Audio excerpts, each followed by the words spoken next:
आज से कई साल पहले एक घनी रहस्यमय जंगल के बीचों बीच एक पुरानी खंडहर हवेली थी। इस हवेली के बारे में अनगिनत डरावनी कहानियां प्रचलित थीं। लोग कहते थे कि रात के समय हवेली से अजीबोगरीब आवाजें आती हैं, कभी किसी बच्चे के रोने की, कभी किसी औरत के चीखने की और कभी किसी के फुसफुसाने की। गांव वाले उस तरफ जाने से भी डरते थे, खासकर सूर्यास्त के बाद। एक दिन 4 दोस्त रवि, प्रिया, समीर और अंजलि जो शहर से आए थे, उन्होंने इस रहस्य को सुलझाने का फैसला किया। उन्हें भूत प्रेत पर विश्वास नहीं था और वे इसे सिर्फ अफवाह मानते थे। एक तूफानी रात में जब बिजली चमक रही थी और हवा सनसनाती हुई चल रही थी, उन्होंने उस हवेली में जाने का निश्चय किया। जैसे ही वे हवेली के करीब पहुंचे, उन्हें एक अजीब सी ठंडक महसूस हुई, जैसे किसी अदृश्य शक्ति ने उन्हें घेर लिया हो।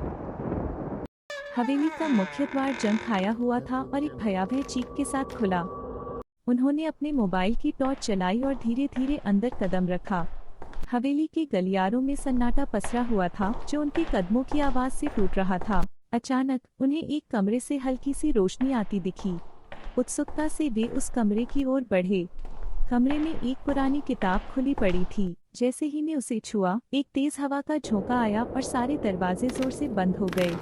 कमरे में रखी चीजें अपने आप हिलने लगीं और एक धीमी, भयानक हंसी गूंजने लगी। प्रिया डर के मारे चीख पड़ी। ये सिर्फ हमारा वहम है। समीर ने हिम्मत जुटाते हुए कहा, लेकिन उसकी आवाज भी कांप रही थी। तभी सामने की दीवार पर एक परछाई उभरी। एक लंबी, पतली आकृति जिसके बाल बिखरे हुए थे और आंखें अंधेरे में चमक रही थीं। परछाई धीरे धीरे उनकी तरफ बढ़ने लगी। अंजलि की हिम्मत जवाब दे गई और वह बेहोश होकर गिर पड़ी। रवि ने हिम्मत करके कहा, हम तुम्हें कोई नुकसान नहीं पहुंचाना चाहते। हम बस जानना चाहते हैं कि तुम कौन हो। परछाई रुक गई और एक ठंडी, कांपती हुई आवाज आई। मैं रीना हूँ, इस हवेली की आखिरी वारिस।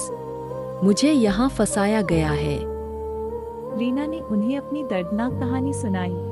कैसे उसके चाचा ने उसे धोखे से मार डाला था ताकि वे हवेली हड़प सकें और उसकी आत्मा तब से यहाँ भटक रही थी, शांति की तलाश में। रीना की आवाज ने कहा, तुम मेरी मदद कर सकते हो। अगर तुम मेरे शरीर को ढूंढ सको और उसे सही जगह दफना सको तो मुझे शांति मिल जाएगी। डर के बावजूद चारों दोस्तों ने रीना की मदद करने का फैसला किया। पूरी रात उन्होंने हवेली के हर कोने की तलाशी ली और अंत में उन्हें एक गुप्त तहखाने में रीना का कंकाल मिला।